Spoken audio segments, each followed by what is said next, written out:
Assalamualaikum warahmatullahi wabarakatuh. Saya Raja Nur Syazul Syafiqah binti Raja Rustaman. Nombor matrik 30411830093.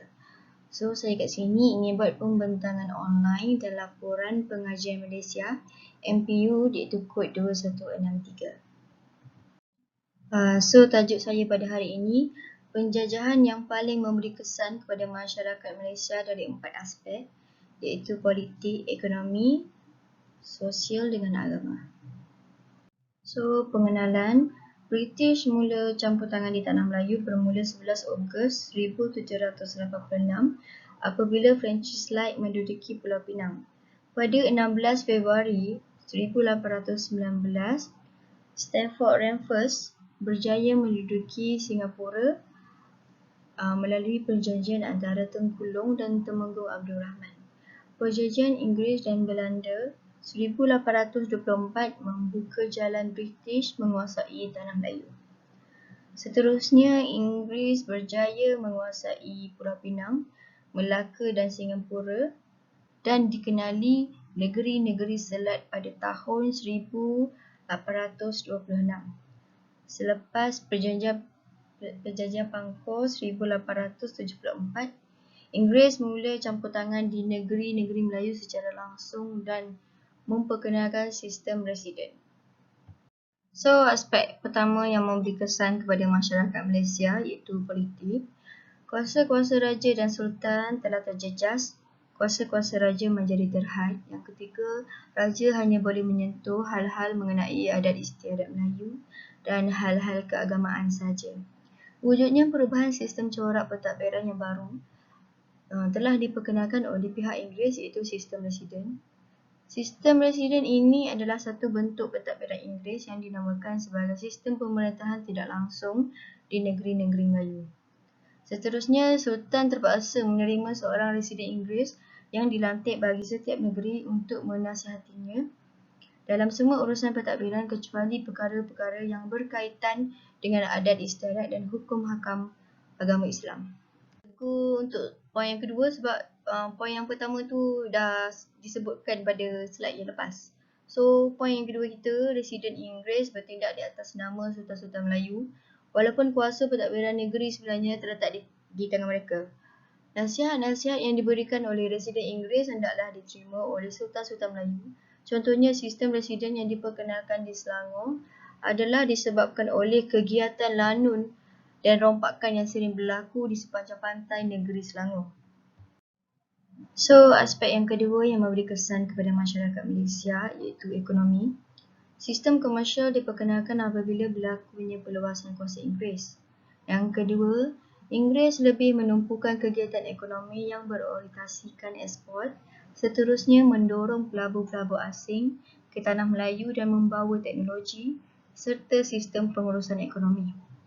Yang ketiga, melalui teknologi baru yang dibawa oleh Inggeris, menjadikan hasil pengeluaran biji timah yang diperolehi lebih banyak dan cepat serta tidak perlu menggunakan tenaga buruh yang ramai. Pembinaan jalan raya yang meretasi daerah pendalaman telah mewujudkan kawasan baru serta mewujudkan pembukaan bandar-bandar baru. Yang kelima, perusahaan getah diperkenalkan bagi menggantikan kopi. Teknik penorehan getah yang menggunakan teknologi yang lebih moden dan canggih telah membawa kepesatan kepada pengeluaran hasil getah. Okay, next. Inggeris telah mewujudkan sistem pengangkutan darat bagi mengimbangkan perkembangan ekonomi.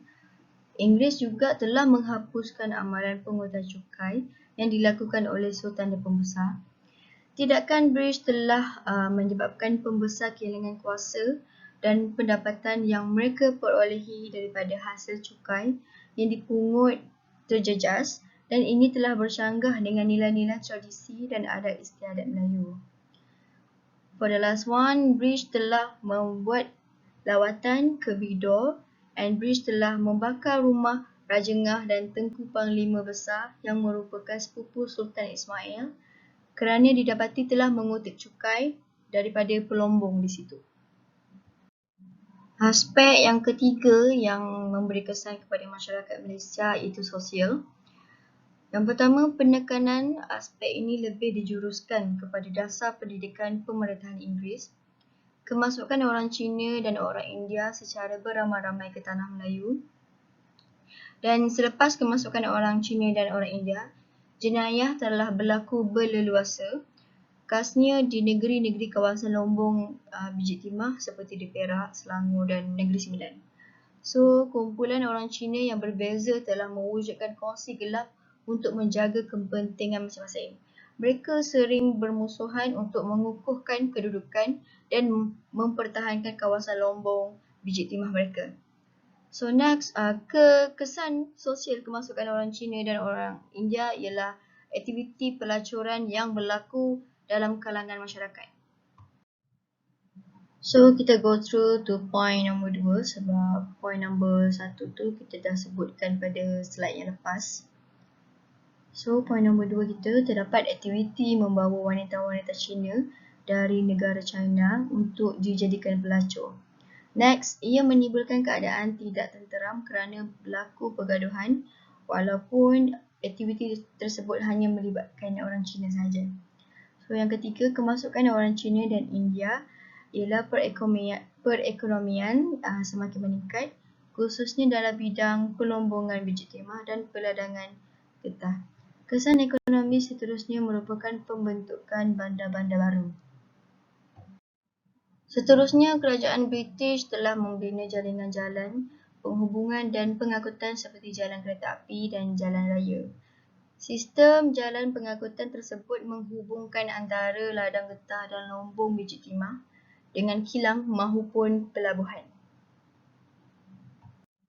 So, aspek yang terakhir yang memberi kesan kepada masyarakat Malaysia iaitu agama. Kehilangan kuasa politik dan pemerintahan daripada pimpinan orang-orang Islam kepada pimpinan kuasa barat yang beragama Kristian. Seterusnya, penumbuhan sekolah-sekolah di bawah budi bicara, daya usaha dan pengawasan Badan Pengembangan Agama Kristian. Yang ketiga, ibu bapa masyarakat tempatan takut untuk menghantar anak ke sekolah British sebab dikuatiri anak-anak mereka nanti akan masuk Kristian. British menggunakan taktik yang baru iaitu dengan mencampuri serta mengambil alih pentadbiran sekolah Quran untuk diletakkan di bawah pengawalan mereka.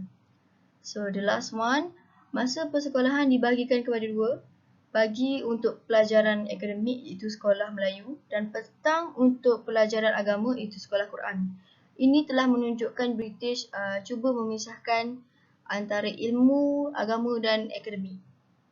So, itu sahaja daripada saya. Sekian, terima kasih. Assalamualaikum.